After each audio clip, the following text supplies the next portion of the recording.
Hello and welcome to Building the Premier Accounting Firm. I'm your host, Roger Connect, president of Universal Accounting Center, and this podcast is actually devoted to helping you have the premier accounting firm in your area. We address such topics as marketing, selling, training, onboarding clients, basically getting the confidence you need in order to price your services effectively, offer quality services to retain your clients, and obviously get paid what you're worth. Each week, I have a variety of guests, experts for the show for you to actually learn from, and today will be no different. So I'm excited to actually welcome an amazing person, someone I've gotten to know over the short months here, and it's basically Scott Zarret. Now, Scott happens to have 25 years of experience in accounting and is a CPA, and he's widely recognized for developing innovative and highly successful marketing and sales strategies. Scott's platform happens to be CPAacademy.org.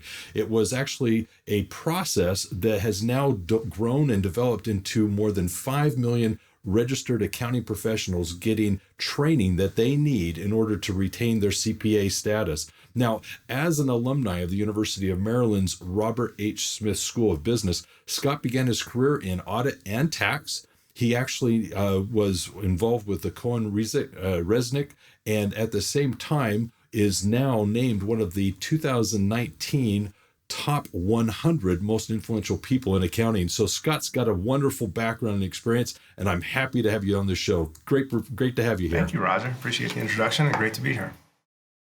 You're welcome. Now, one of the things that I'm going to get to later on is, on a personal note, I know you love mountain biking, so we're going to keep that in the narrative, but I want to start with what your background is in accounting. I know you come from a family of accounting professionals. What drew you to accounting? How did you get into this profession? Yeah, well, I do come from a background of both accountants and educators. So oddly enough, on the male side, my grandfather was an accountant. My father is a retired CPA. My cousin has an accounting practice out in New Jersey, and there are others as well. And on the female side of my family, my mother, my aunt, my sister, my wife, all are in the education. Come from educational backgrounds, either in the classroom or as administrators. So I grew up with an environment full of accountants and educators. Never really had a grand plan to try to combine the two as a grown-up, but lo and behold, that's how things happened and came full circle. So yeah, the apple didn't fall too far from the tree, and I was grateful that I was able to take the parts that I enjoy about both professions and marry them together. So did you always see yourself becoming an accountant? I mean, was this something you intentionally pursued, or is it just something that kind of happened? Well, candidly, when I applied for colleges, I didn't really have a career path in mind. I grew up with the notion that if you become a CPA, then it opens up the doors of possibilities, whether it's to remain in public accounting, which is unlikely, or to become a small business owner, which I thought was more appealing, but I didn't really know what I was signing up for. And when I applied for University of Maryland, I actually didn't apply even for an accounting degree. I signed up for just general business, and it wasn't until a couple of years later that I actually switched my major. And when I graduated, I ended up working for a public accounting firm, which was called Resnick, Fetter and Silverman, now Cohen-Resnick. They've merged since. And they hired a ton of University of Maryland graduates where I went to school, and that became my first job. And as soon as I started studying for the CPA exam and passed it on my third attempt. And I felt like once I did pass it, it was almost my license to get out of the accounting profession. It was almost like I just had to go through that boot camp and ritual that so many do. And then as soon as I was able to pass the CPA exam, I ended up working for a company that was actually Computer Sciences Corporation, a public company, but not public accounting firm. And that was closer to what I was looking for, more continuity, actually some great travel. It gave me a chance to get around the world, but still felt unsettled about what I was doing. Wasn't happy. I actually felt like I made a big mistake. Like my personality, which is not so much numbers and detail orientation, wasn't really. I wasn't able to tap into what I found fun. Candidly, I just found fun, and so I actually found myself sort of regretting the decision that I went down, almost ready to completely drop all that I had built in terms of the experience and even the passing of the CPA exam. Well, didn't you get to a point where you even wanted a sabbatical? Yeah. Well, are we ready to talk about mountain biking yet? I mean, it's been a few minutes already. Yeah, well, we're going to get there real quick. So obviously, you're in a position where you had this Yeah, dilemma going on in your yeah. career, and why not ask? All they can say is Well, no, that's what right? happened. The reason I brought that up just now is that totally unrelated to what I was working on. I do have a passion for mountain biking, and I was following the development of this amazing adventure that was essentially a self-contained mountain bike trip from Canada down to Mexico. And I was reading about it in all the typical mountain bike publications, and just thinking, well, wouldn't that be cool? Wouldn't that be the trip of a lifetime? And based on the job that I was working, the Computer Sciences Corporation job, I thought, I think I'm in a position to actually ask for a sabbatical so I can go do this trip. And I went and did this trip and spent a few months out in the wilderness and getting pretty grimy. And at the end of that trip, I just thought, I'm not sure I can go right back to what I was doing without giving it a second thought. So that's really where I felt almost empowered to say, you know what, I think I need to follow my heart. And it wasn't, I was dreading going back to work, candidly. I was like, there's got to be something else I could do. Yeah, well, it's definitely beautiful out there. I can relate, not from a mountain biking point of view. My brothers and I, we actually do motorcycling and we do trail Nice. riding.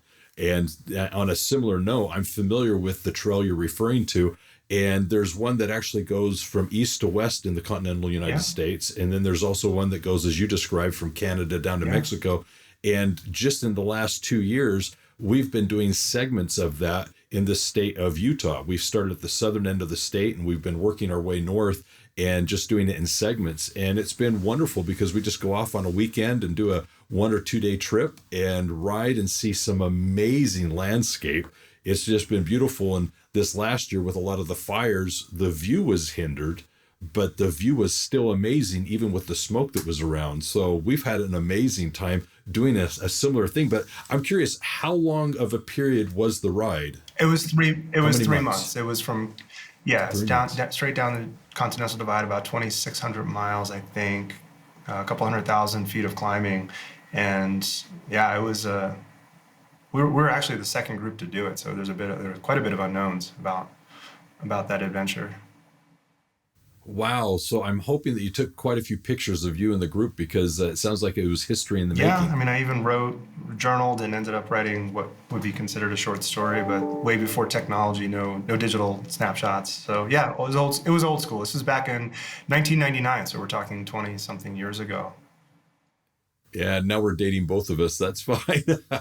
So here's the thing, you get finished with Mhm. that, choose not to go back directly into this. And from it, as I recall, you ended up moving to Colorado, Yeah, I didn't mean, you? we went through Colorado, of course, through the Continental Divide, and as we got into Hmm. New Mexico and close to Mexico, I just thought I could live out here. I mean, I don't have. I mean, I need to go home when the trip's over, but then I can come back, and felt that.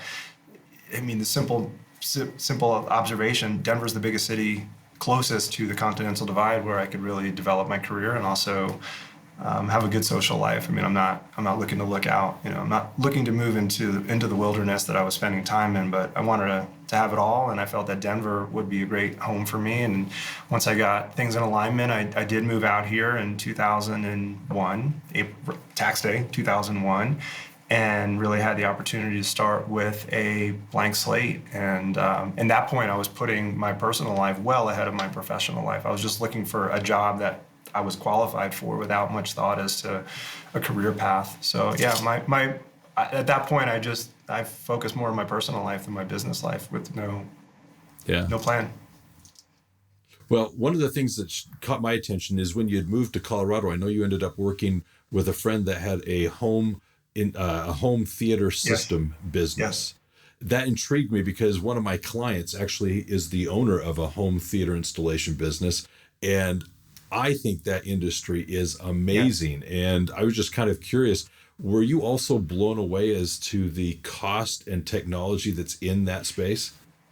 Absolutely, and my friend, who was not even who didn't even graduate from high school, he went on to create a very successful business because of the effectiveness of his salesmanship. Actually, because of his authenticity, people just liked him or love him. He's a great guy. Hmm. Still does what we're talking about. But that opened up my eyes. Basically, the company I was working for out here went under, and when that happened, I was kind of relieved actually, knowing I wasn't going to have to go back there again, and to try to figure out what I was going to do to fill up my day as I applied to other positions. I thought I could do some pre-wires with them. This is before the days of Sonos and all that.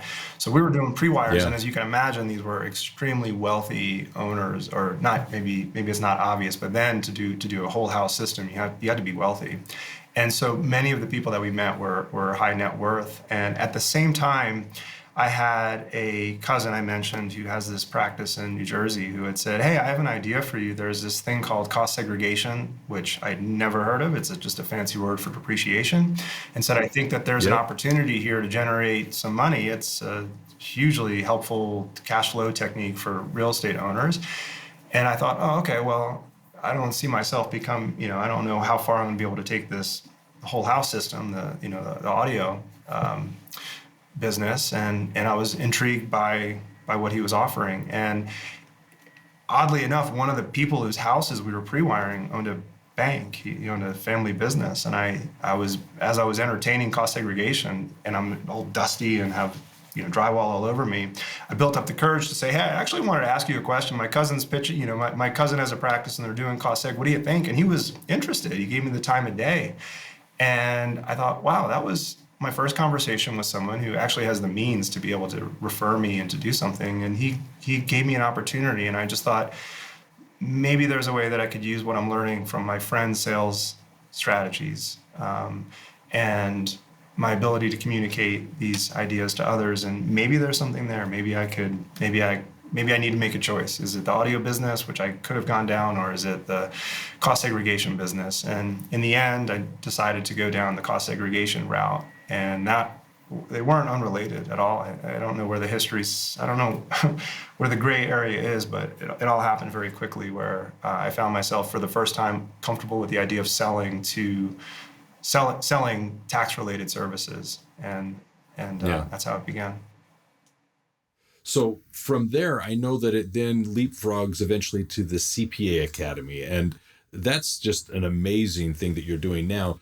Tell us about what that transition was that led you to then start CPA Academy and how that came about. Yeah, there's a lot of yada, yada, yadas in there to get from point A to point B, because, I was intrigued by the idea of selling cost segregation and knew that I had a long way to go.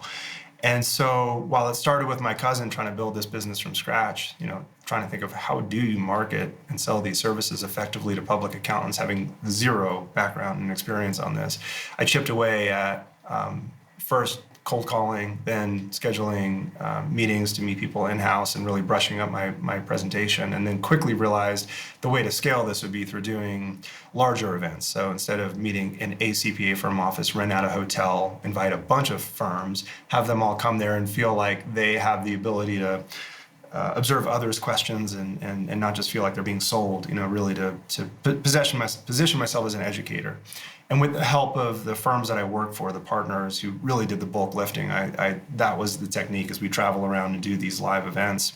And it kept scaling. I did a really large event here in Denver, including had speakers from the IRS and Denver University and others that are well respected. I put together this big event with 150 something people, and it went off smashingly well. And when it was over, I thought, that's not very scalable.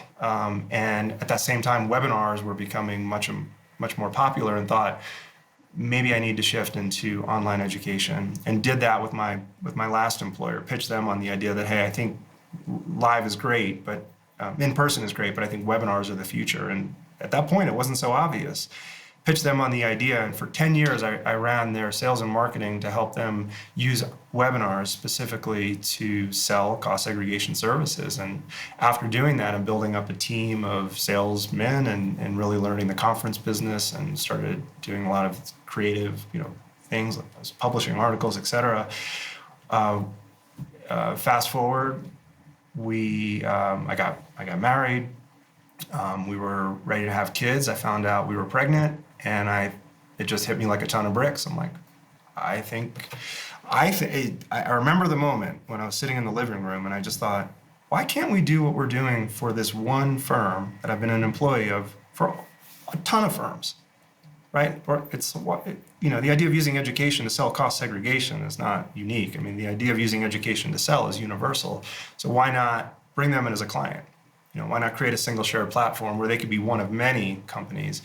And that's where the idea came, was that, hey, I think the things that I've learned, the educational platform that I built for them is something that could be universal. And when we got pregnant, I thought no time like the present, and maybe an odd time to make a career choice. But for me, it was all about changing perspectives and seeing things differently. And that's where I got the courage to basically say, I'm going to do this. And so I left and started this, and they became my first client. They're still a client. So it all worked out.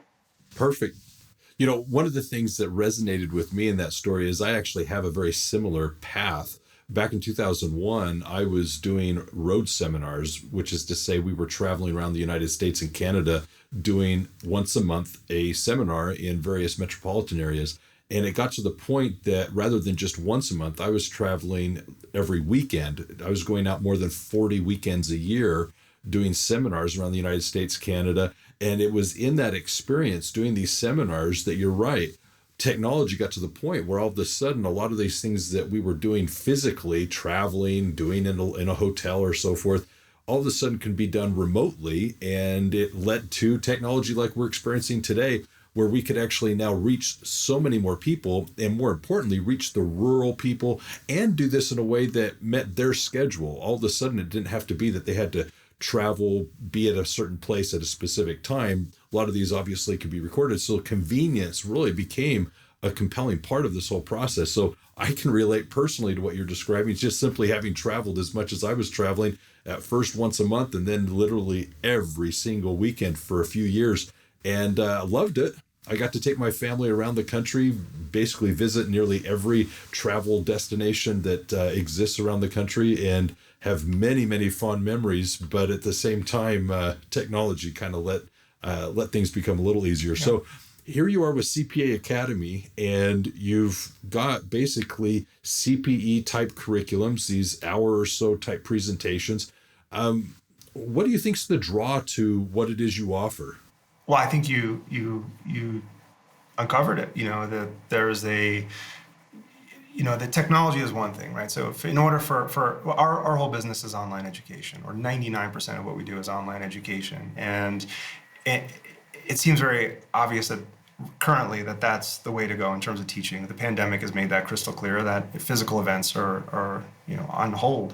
And so now it seems obvious, but 15 years ago, the technology was okay, it wasn't great, and the culture was not one where people were gravitating toward online. The feeling was that, it's you're not going to get the same experience. Are people you're really gonna be able to build relationships? How could someone trust you? All those things. I think that I felt that this was the future and was an early adopter of that. And I think that online education now has become so commonplace. As I mentioned, well, I always was waiting when I got involved in it. I thought this is going to blow up as soon as people realize the benefits of being able to sit in front of their computer and earn credit, and was looking for that hockey stick growth and waiting for a change in culture, But when the pandemic struck, oddly enough, that was the moment. Never in a million years would have wished that. Ever. But I recall when it happened, when the stay-at-home orders went into effect, which was obviously during tax season. And I went and I was having difficulty getting out of bed, just so depressed over what the future seemed to withhold, and trying to really just make sense of it. I remember going to my computer and just checking on registration numbers that day. And I was like, this has got to be an error. This must be a mistake. I mean, this is March, right? And these numbers are off the charts, and thought, this is what it took, and all of a sudden everyone is at home and they're trying to figure out what is, they want classes on working remotely. Eventually it became they want classes on PPP, or they want classes on, whatever, all the impacts that it was having. And I thought, what an odd way for things to explode. And And so that was interesting because I think now everybody under the sun can say, oh yeah, it's just gravitated towards webinars. It's the most obvious choice for really now being able to maintain a relationship is through online communication. And so now, in retrospect, it was it's pretty clear.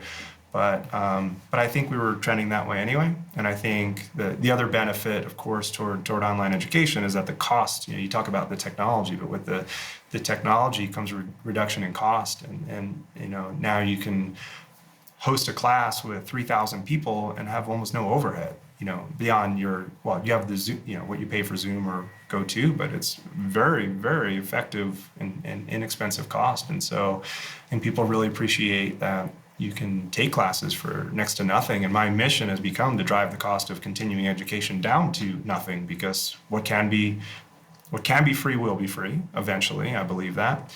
And I believe that CPE in the accounting space and others is no exception to that. Yeah. Well, Universal Accounting Center, in a similar genre, we've been around since 1979. So for more than 40 years, we've been offering training. And as programs, we did start with the high costs of overhead with classroom instruction, having the classroom, the building, the teacher, having to deal with the desk, the chair, all those things that were necessary. But you're right, as things evolved with technology, we were able to record our programs professionally, have them video recorded by some great videographers. And in doing so, ended up at first having them on VHS, and then we made them available on DVD. But then once you got away from the dial-up networks and could actually start streaming a little bit more effectively, you could actually now put segments of the videos online. And today, obviously, everything's now available online. But that evolution, we've seen it, we've experienced it. Now all of our training is available remotely. And we've seen, as you're describing, the costs actually come down. We've been fortunate enough that a lot of our costs haven't had to go up. And even though we're experiencing a lot of inflation and so forth, we've been able to mitigate some of those things and really save and pass that savings along to our students, simply because of the fact that we're not seeing a lot of those increases that perhaps other people are experiencing. So I like what you were sharing there. Here's a question for you. What do you think the prediction is for the future regarding education? You kind of alluded to it there for a moment. Yeah, I think, and maybe I could try to tap into what you just said as well, because my inspiration wasn't just that GoToWebinar was in existence, or at the time WebEx, becoming better with webcams and better technology. What inspired me was and is the universities, the massive open online courses, the MOOCs, the Harvards and the MITs that were proving that education doesn't have to be within a physical wall. As a matter of fact, they were basically limited to the physical classroom space, and found themselves in a position to be able to provide free online education of what their most popular classes. And when I saw that was happening, that Harvard and MIT joined together to take their best content and make it free to the masses, I thought, well, if Harvard and MIT can take their most prized possession and make it free to the masses, then why can't you do that in accounting, where and use it for lead generation, where the upside is so great, the ability to sell whatever it is, cost segregation or anything, you name it. And so I think when the MOOCs came around, I just realized, well, the future of education is free. Not just accounting education. I mean, the future of open of education in general. And so my view is not just that what can be free will be free in the accounting space, but that you're going to see that happening. As you're watching second-tier universities essentially get wiped out because their prices were just absurd, and people now recognize that they don't even know what they're paying for, especially when they're sent home and are just doing everything online. What am I paying for? And so, I think it's pretty clear that the cost of education is going to continue to drive down to nothing. And I think that you're going to see a lot of the traditional providers. You've already seen it with state societies having a lot of difficulty selling people on why they should become members. And getting them to pay high dollar content for a webinar. I mean, why? You find out that the instructors aren't even interested in creating those barriers. They want people to just show up in masses. And so I think the short answer is you're going to see higher and higher quality free education, not obviously just from us, but across the board. Yeah. one of the things that I've noticed as we've been doing our programs for a number of years is the cost to create the curriculum. In our case, it's a little different than doing, say, an hour or so CPE type curriculum. Ours is a much more extensive program on specific topics. But the cost, whether it be tens, if not hundreds of thousands of dollars to produce and edit that content, it's really the coaching that is the most costly component of our training. It's then providing with each of our programs the support for the implementation of what the person's learning, offering the tutoring, the Q&A. Yes. It's that becomes the more costly type thing to actually support with the student enrolling. They're actually learning and then implementing or doing what that is that they trained to do. Yes. So I can see what you're describing there. Now, with regards to your vision of the future, what do you think an accounting professional should know that is on the horizon? They're training themselves, they're training their staff. What are some topics that they should be paying attention to? Oh gosh, I feel for the accounting professionals out there, because there is just there's so much to know, and you could break that down into technical tax courses. You could break that down into thought leadership classes. You could break it down into software demos. And I think where people do gravitate toward is the technical stuff. I mean, that's where everyone. I mean, we need to have our technical skills up. We need to know the nuts and bolts. I think that what happens when you give people classes, they stop taking the personal development stuff. They don't take the classes on leadership or communication or on conflict management or on these topics that seem like they're sort of optional. And I think that that's really, they're all important, but I think that what I hope to see more of is that people start, CPAs start to take the technical and the non-technical. They also start to take, meaning the personal development.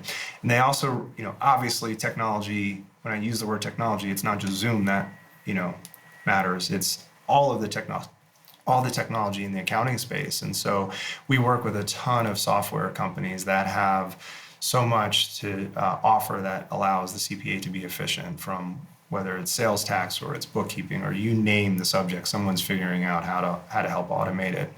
And it's encouraging to me that CPAs are taking more and more of those classes and understanding how beyond the nuts and bolts their lives could become simplified by the use of technology.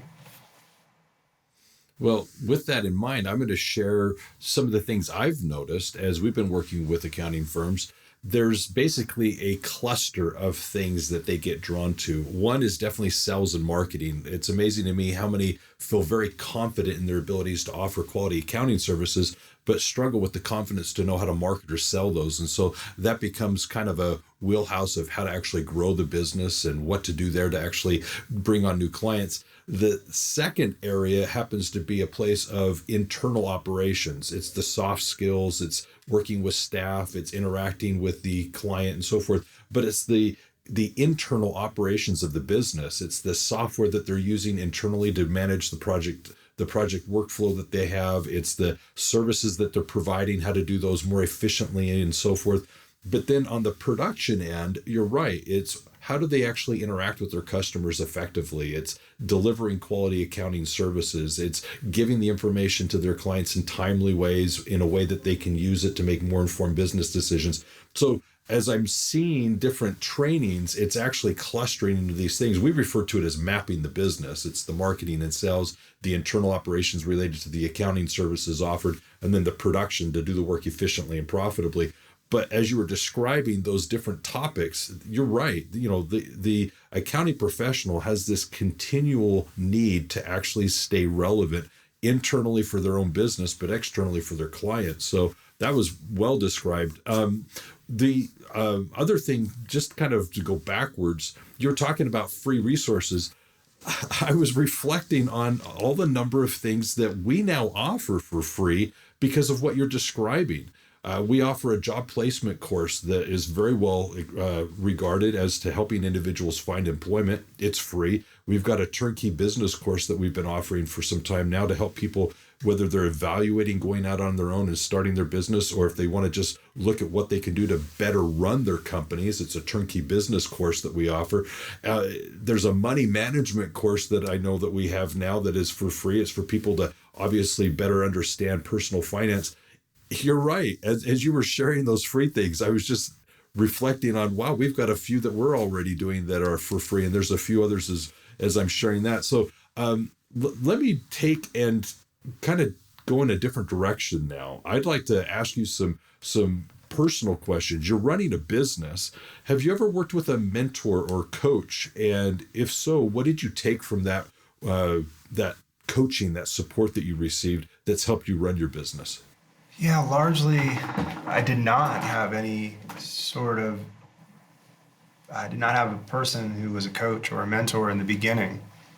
I think I fancied myself as a jack of all trades, including, the ability to help me figure this stuff out, and didn't bring anyone into the picture for years until I started building up a team of employees and realized, okay, well, I think we have some issues here. We don't have formalities for how we communicate, rules of engagement. We don't have a lot of the things that a business would need: mission, vision, values, and the like. And so, yeah, I have brought in people from time to time. I had a couple of coaches that served very effectively for a set period of time.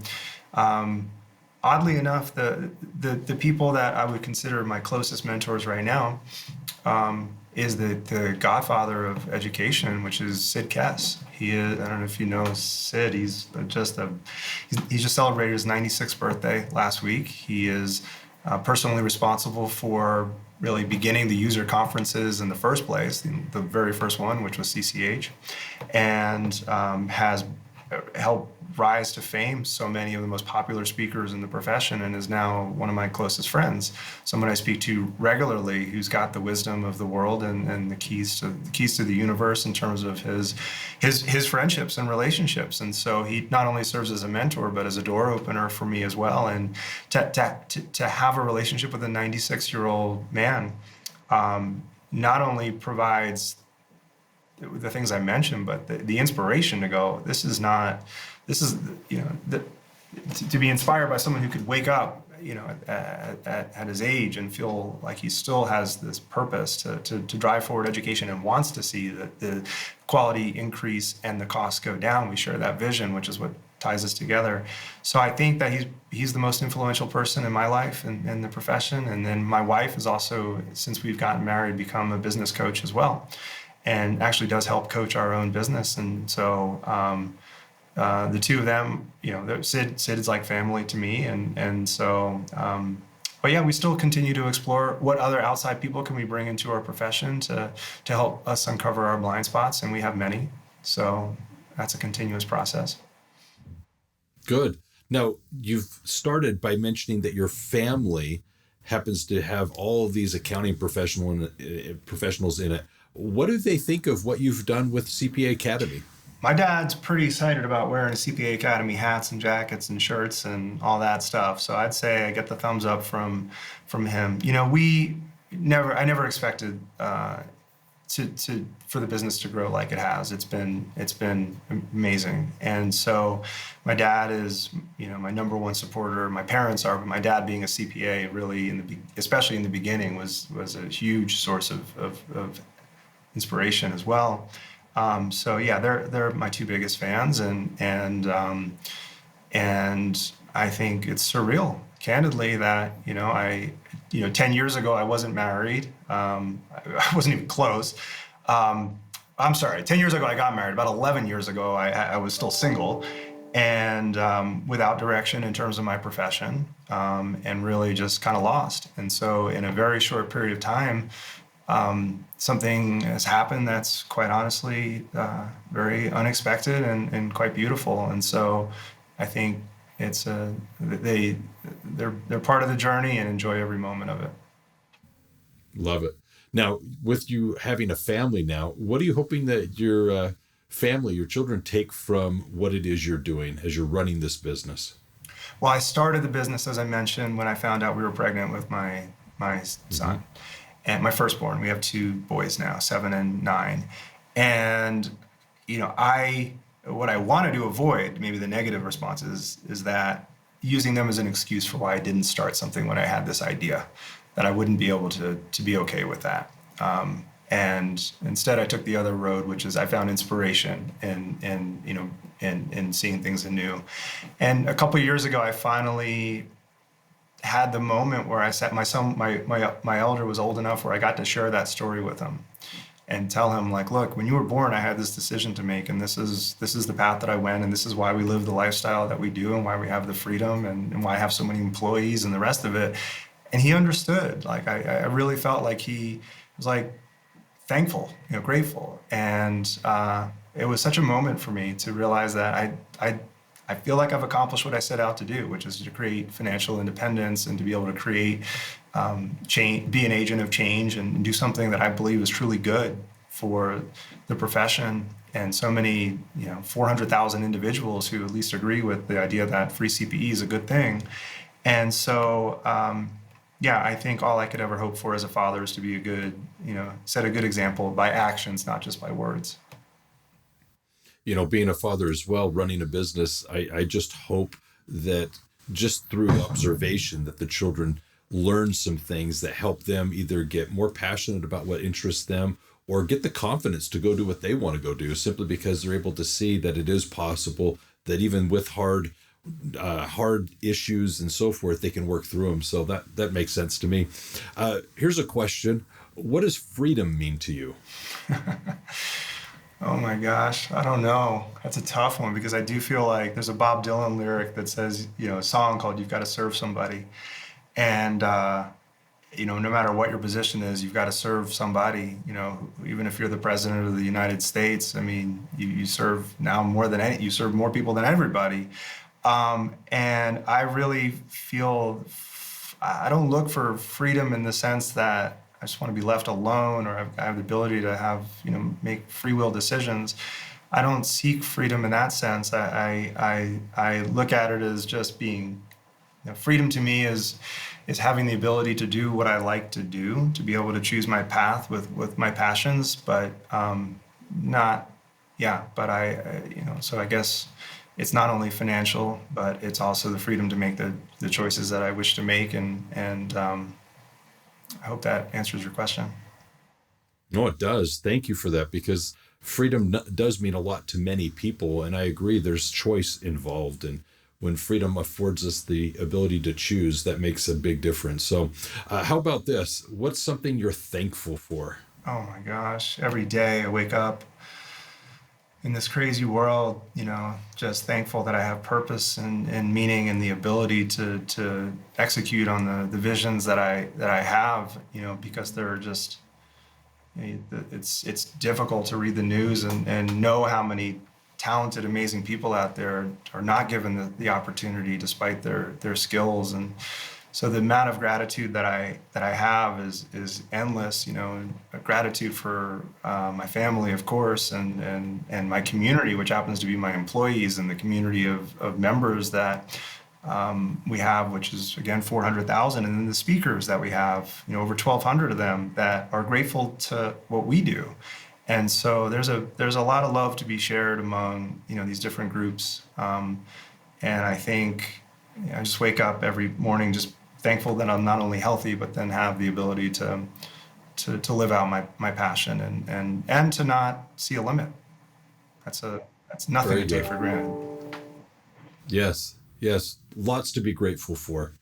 So I'm going to ask two more questions, and then I think we're going to be finished. Tell us about your mountain bike. Which mountain one? Biking involves a bike. There you go. That's a good answer. Tell me about your favorite. Oh my gosh, it's winter right now, so I guess the fat bike's going to be at the top of the list. We've got Good.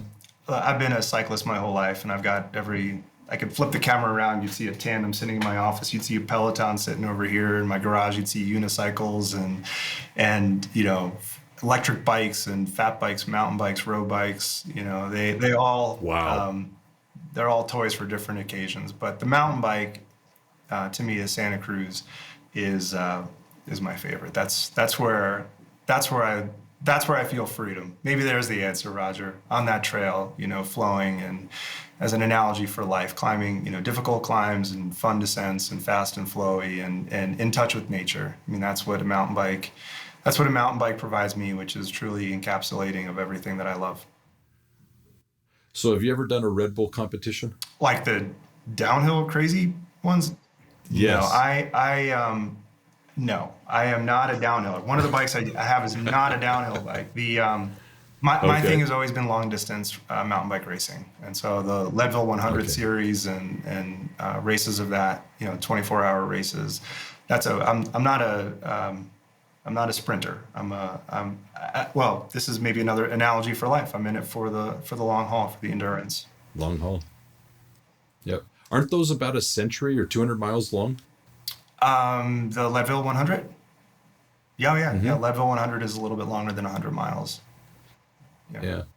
Yeah. No, those are amazing. That's incredible. Okay. This is the last question. Over your head, you have the Lego uh, Beatles things. How long did it take you to do each of those? The Legos were actually built primarily by my children during the pandemic when stay-at-home orders were in effect, and I was looking to just do anything to keep them occupied. And the Legos, which they already loved, Lego put out a thing with the Beatles, a very formal, Hmm. collection. And the Legos behind were put together by both of my children. And when we put them together, we listened to the Beatles. That's how else do you do it, right? So we listened to the Beatles, or at least a John Lennon album or something. And Yeah. and not only did I get the Legos out of the deal, but now my kids love the Beatles, and we share that. And so these Legos actually help really bond my children and I, and help create for them the love of the Beatles that I did feel like one of my parental responsibilities was to make sure that my kids love the Beatles. That's the only band that I feel that way about, but I did feel that was a parental responsibility. Very good. Well, the pandemic, that's one of the benefits from it, is right there behind you. We did similarly in our home. We did some painting as family, where we got the brushes and canvases out and did some painting together. It was actually a lot of fun. We did puzzles, and when we did the puzzles, we actually laminated them and made table placemats out of those. And so we've got these commemorative pandemic placemats that were ones that we had assembled. So yeah, I've got similar type stories, just like you had shared. Listened to some great music while working on each of those, and great memories. So that definitely the brighter side of things. Well, Scott, this has been an amazing discussion. Very insightful, very helpful, lots of little nuggets. I'm going to do this. I'm going to just kind of summarize what it is we've been discussing, and then I'm going to ask you for a closing thought. Okay. So before I get into my summary, I do want to point out that in the episode description, I'm going to be putting some things there for you to take advantage of. We were talking about various free resources. I'll put a collection of those. I will put also a link to an episode of a presentation I did on CPA Academy with a colleague of mine that I think people will find interesting. It was regarding mental health. So I'll put that there for everyone to be able to at least access and find CPA Academy. But as for a summary of our conversation today, there are two big real takeaways for me. One is Scott obviously got into this profession for some various reasons, but through different choices and experiences found his path. And what's interesting is even in the accounting profession, there's more than just doing accounting. There's a lot of things that we can do as a community, as basically a profession to help one another succeed. And I think what Scott's accomplished is he's found his path and really has excelled in providing an excellent venue for those of us needing our CPEs to find basically this continuing education information at free or low cost. And I really am grateful for that. And I appreciate the opportunity that he's afforded me to present some of the topics as well. It's been great to be on the platform. But the second thing I'd like to point out is passion. It's very important in our lives that we find passion. He clearly has it for his family, for mountain biking, the outdoors.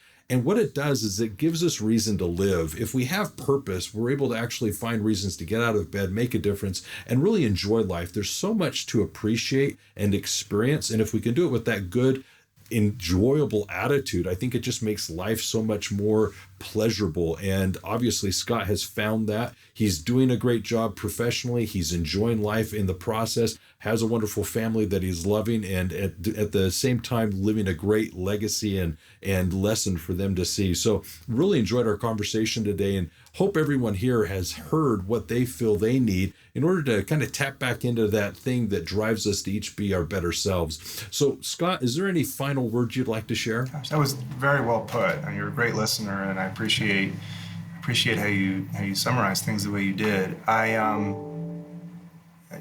You did it better than I can. I mean, I think that my takeaway here is that it is important to surround yourself with great people. I was fortunate to have the supportive parents that I do, and the wife, who allowed me to take the chance when I did. But the other thing that I would mention is that what was unbeknownst to me was that the skills that I was acquiring along my journey would come full circle, because there was a very long period where it looked like they weren't going to. Where I just didn't see the path. And so I think what I try to encourage my children, most importantly, to recognize is that all of the things that they're learning, whether it's how to build Legos or how to play soccer, these things all add up, and they you never know how they're going to come full circle, and that the hobbies are just as important as the spending your money on the academics. Like, you really have to get to know yourself and then figure out what makes you tick. And then if you're lucky and you have the creativity and the drive, you'll figure out how to make it go full circle and be able to enjoy that every single day. So I would encourage everyone to just continue to be a learner, a continuous learner. That's the benefit of the CPA community, is education is driven within us with the highest requirements in the profession. So we just encourage everyone to take a class that you might not otherwise take, to do something you might not otherwise do, and lo and behold, maybe you'll be surprised and find that there's something there for you too.